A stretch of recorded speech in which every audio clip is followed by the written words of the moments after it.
Umalis pang Belia sa lalagyan, umuwi sa arit-saring isda ang laman. Maraming salamat kay Labasero pabao ng kaibigan. Madaming nilinisan kaya dumampot ng pamabilisang pananghalian. Parrot fish unang napag-initan. Panghuhuli nito hindi pinapayagan sa ating bayan. Pero batas wala pang naipapatupad dito sa Thailand. Makikita sa mga pamilihan. Pangtawid gutom diretso sa ihawan. Sa gantong kasarap na isda panalo na kahit parisan lang ng gulay na pangkaraniwan. Kaya humanap na mapipitas sa bakuran. Alaga ng ulan malusog na ang halaman. Kapag ganyang kasariwa, ayos na kahit mapakuluan. Saktong yung iniihaw biglang sumama sa hangin ng singaw. Ipisat mo na ang chili mansi sa bagoong para masarap ang sausaw. Saka agad hinango habang mainit pa laban na sa bahaw. Masarap na ulam, umulan, umaraw. Maraming salamat po Panginoon sa pinagkaloob mong biyaya ngayong araw. Nilapit ko po ito in Jesus' name. Amen. Grabe. Inabot ako ng gutom dun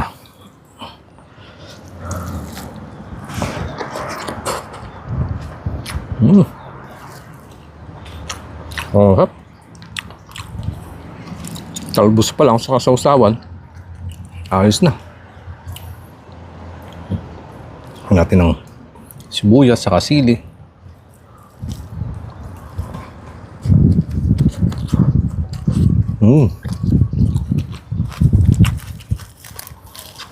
Sarap. Po.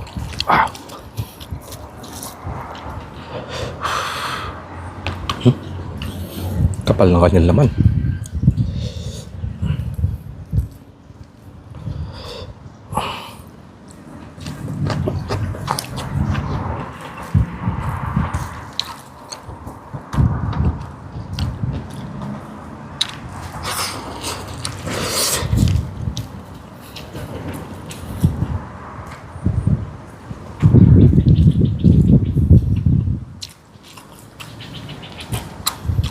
Medyo lapitin nga lang ng langaw.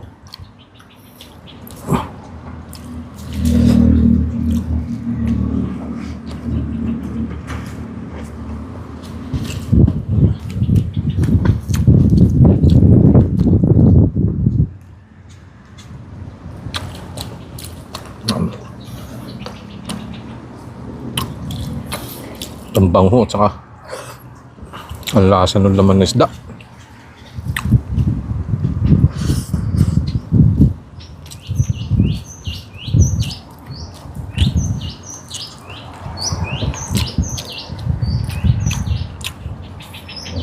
Gusto po yung ganyang bubot.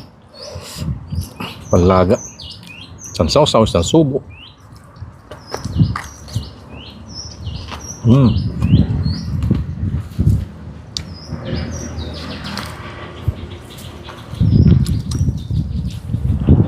Ba't talaga basta sa hiwa.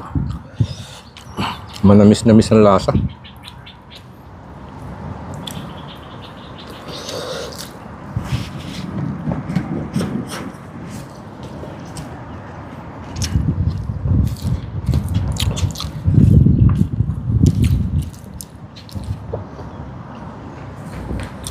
Ang sarap.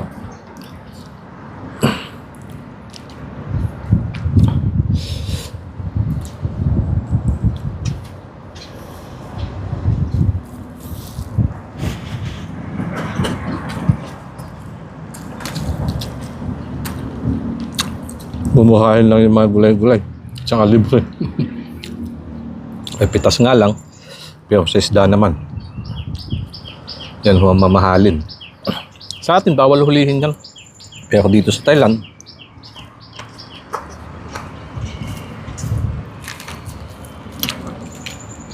may makikita ka naman sa palengke.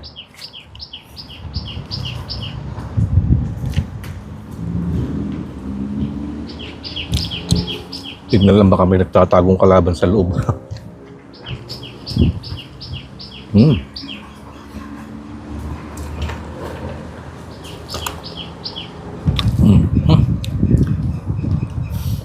Tapos na po yung ating balik eskwela. Pasalamat.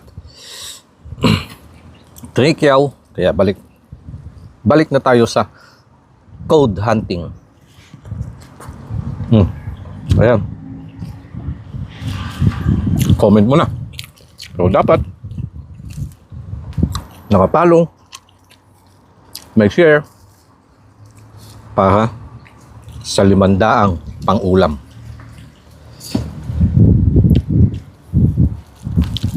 Sarap.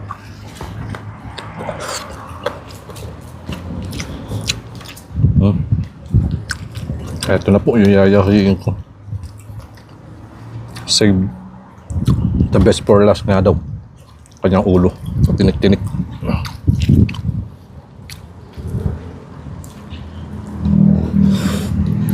Uy, dami ng langaw.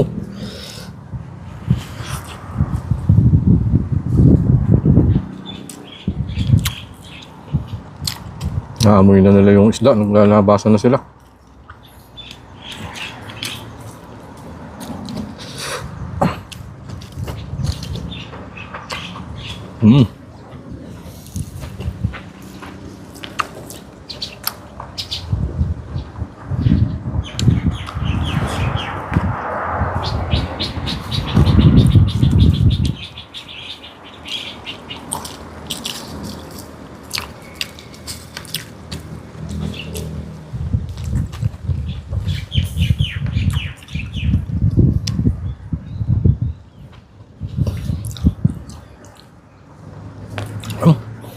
Ayos na naman po ang isang pananghalian.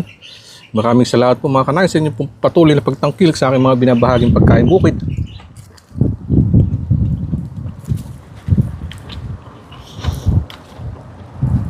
Kita-kits po sa mga susunod kong upload. Dano muna kayo, kain po tayo.